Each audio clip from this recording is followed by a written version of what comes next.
वसुदेवसुतं देवं कंसचाणूरमर्दनं देवकी परमानंदं कृष्णं वंदे जगद्गुरु। श्री गोपाल कृष्ण महाराज की जय।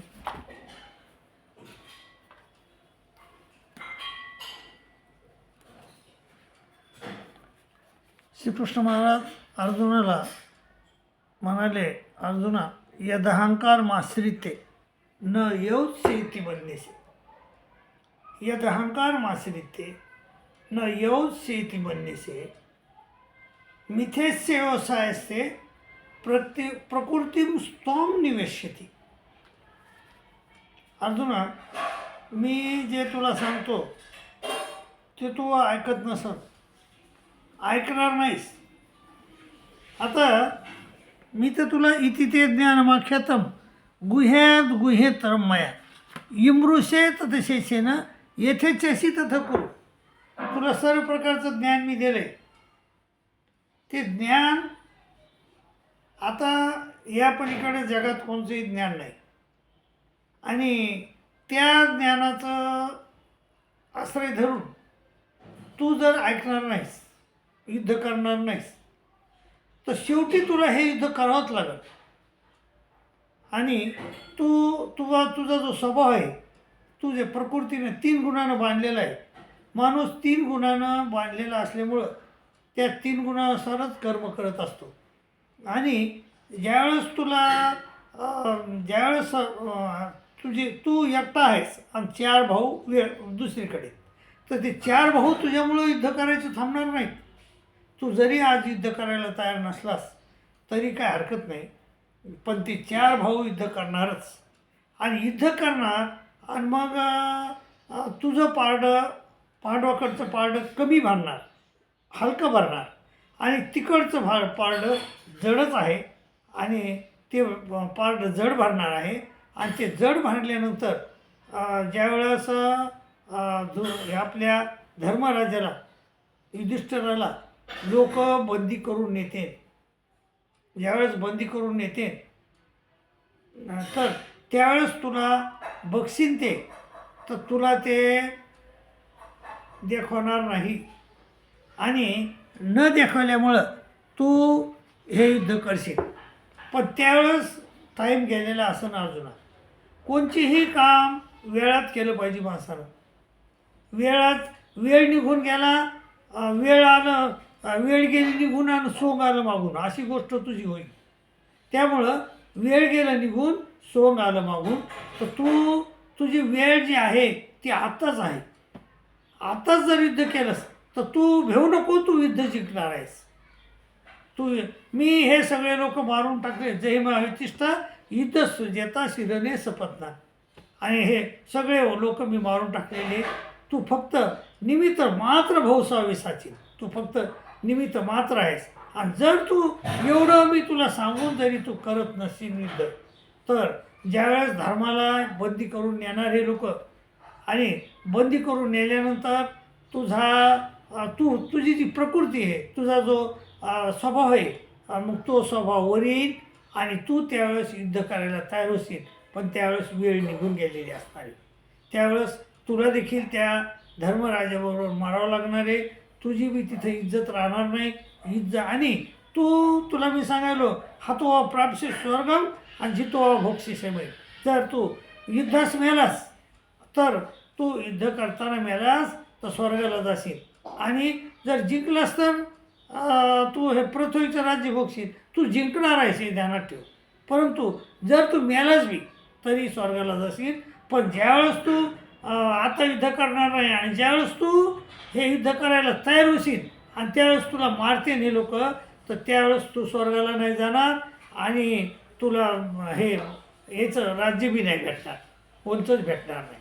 म्हणून आणि त्यावेळेस तुझा स्वभाव वर येईल, आणि तू स्वभाव जे न कोणतं आहे, निबद्ध स्वेन कर्मणा आणि कर्तुम निश्चित मोहात करीचे सेवसुप्त, तू जे तुला नाही करायचं मग ते तू करशील। तुझा जो स्वभाव आहे ना, तुला करायला येईल, आणि तुझा स्वभाव ते करायला येईल, आणि तू ते करशील। मिथेच व्यवसायच ते प्रकृतीम स्वामीसिद्धी. माणूस हा प्रकृतीच्या 3 गुणानं बांधलेला आहे, रजगुणानं, तमगुणानं आणि सत्वगुणानं. तर सत्वगुण का तत्र सत्व निर्मलत्वात प्रकाशिक मनामय आणि सुख संज्ञेनं बदनाती ज्ञान संज्ञेनं चाललं. सुखाच्या आणि ज्ञानाच्या संगतीनं तो बांधून टाकतो. आणि तमस ज्ञानाचं विधी मोहनम सर्वदेहिनाम प्रमाद आलस्य निद्रावीस तन्नी बांधनाती भारत. प्रमाद, आळस आणि निद्रा यानं तो तमोगुण बांधून टाकतो.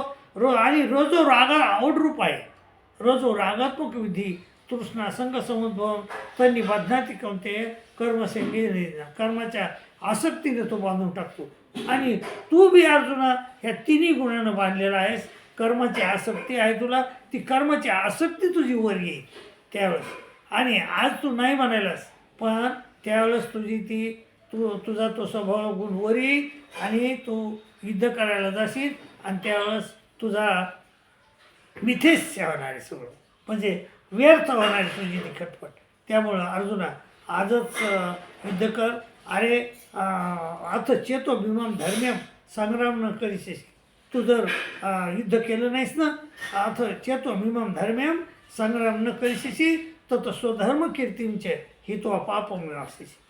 अकीर्तींचा भूताने कथयिष्यन्ति ते व्यायाम संभावित शिता कीर्तीत मरणादतिरिच्यते. तो अर्जुन स्वतःचा म्हणजे स्वतःचं घराणं पुढे ठेवतो. स्वतःचा त्याचा प्रश्न आहे ना, ते त्याचा प्रश्न मी पुढे ठेवतो. तर तो म्हणतो देवा कथम भीष्म मांसंख्ये दुरांचे मधुसूदन. मी माझे ते आहेत गुरुवर्य आहेत, एक माझे आजोबा आहे.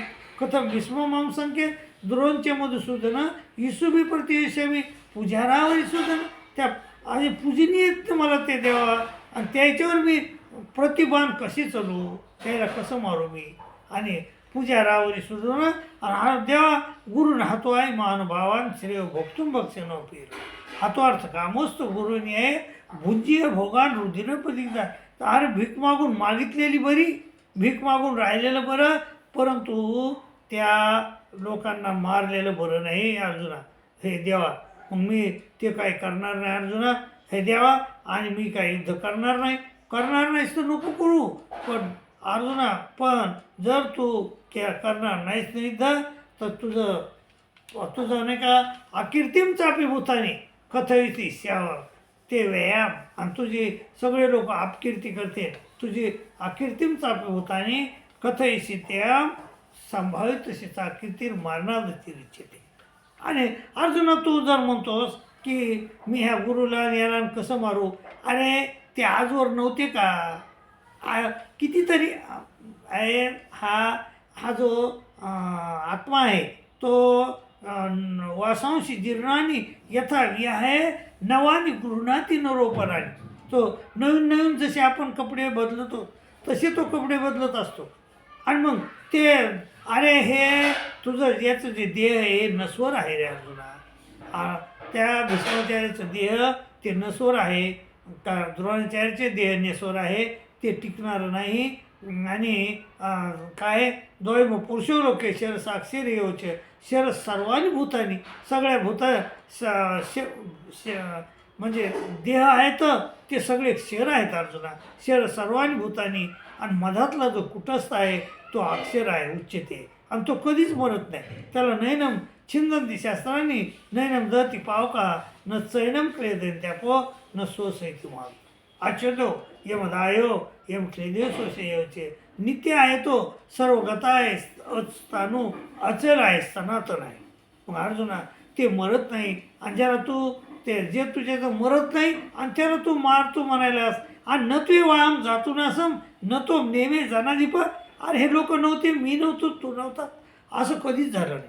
न तू वाहम जातो नासम न तो नेमा जनादीपा न चैव न भविष्याम सर्वमय पुत्रपरम. आणि पुढं मी होणार नाही ते असं काही नाही.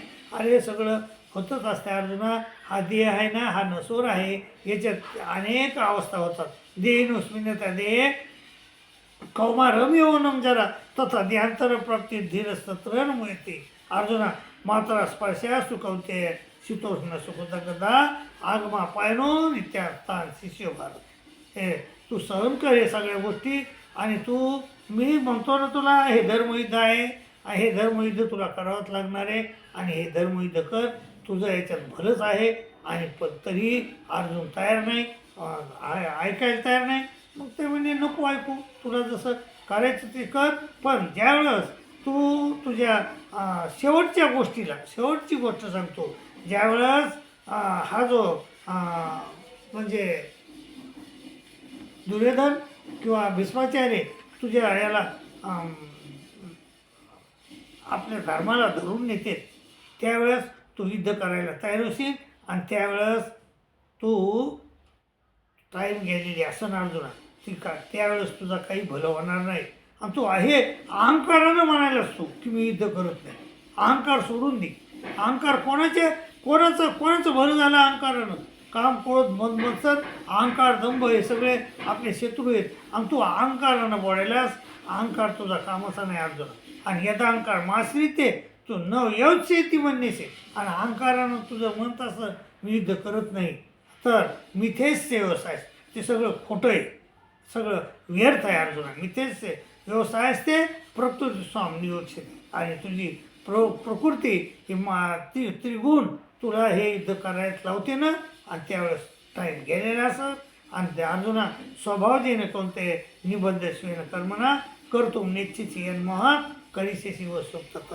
आणि तुझ्या स्वभावानं आणि तुला ते तुझा तो गुणवर येईल. आणि त्यावेळेस तुला त्याची साथ द्यावा असं तुला वाटन. आणि त्याला सोडवा, त्याचा म्हणजे पुढाकार घ्यावा, म्हणजे त्याचा पाठीराग करावा असं तुला वाटन. त्या याचा धर्मराजाचा पाठा माझ्या भावाला धरून नेतात असं तुला जेव्हा वाटन. आणि त्यावेळेस तू उभा राहशील, तर त्यावेळेस सगळी टाईम गेलेली असं अर्जुना. म्हणून अर्जुना उठ आणि युद्धा एक कृतनिश्चय असं श्रीकृष्ण महाराजांना सांगितलं. मायबाबा, कोणतीही गोष्ट आपण करत असतो तर ती वेळेवरच केली पाहिजे. आपल्याला शिक्षण घ्यायचं आहे, आपण 25 वर्षाच्या आतच घेतलं पाहिजे. आपल्याला संसार करायचा आहे तर आपण 50 वर्षाच्या आतच केलं पाहिजे. 50 वर्षानंतर परमेश्वराचं वानप्रस्थ करलंच पाहिजे. नंतर आपण ब्रह्मचारी असतं, नंतर आपण संन्यास घेतलाच पाहिजे, त्याग केलाच पाहिजे. आणि परमेश्वराचं चिंतन शेवटी केलंच पाहिजे. केलं तरच आपलं भलं आहे. देवाचं ऐकलं तरच भलं आहे. अध्यात्माचं ऐकलं तरच भलं आहे. मायबापा आपलं नाही तर जसं अर्जुनाचं भलं होणार नव्हतं, पण त्यानं ऐकलं म्हणून भलं झालं. आपण बी ऐकत नाही म्हणून आपलं भलं होणार नाही, पण आपण ऐकलं तर आपलं निश्चितच भलं होईल. म्हणून मायबापा ऐका आणि सावध व्हा. आणि सावध धरो आलो हरीच्या जागरणा. तर परमेश्वराच्या चिंतनाला लागा आणि आपलं भलं करून घ्या अशी मी तुम्हाला नम्र विनंती करतो. आणि हा जो देवल ऑफिशियल चॅनल जर तुम्हाला आवडत असन तर याला सबस्क्राईब करा, शेअर करा, लाईक करा. कारण त्याला काही पैसे लागत नाही, तर ते विनामूल्य आहे. म्हणून तुम्हाला विनंती करतो की सबस्क्राईब करा, शेअर करा, लाईक करा. आणि इथंच थांबतो. दंडोत प्रणाम, दंडोत प्रणाम, दंडोत.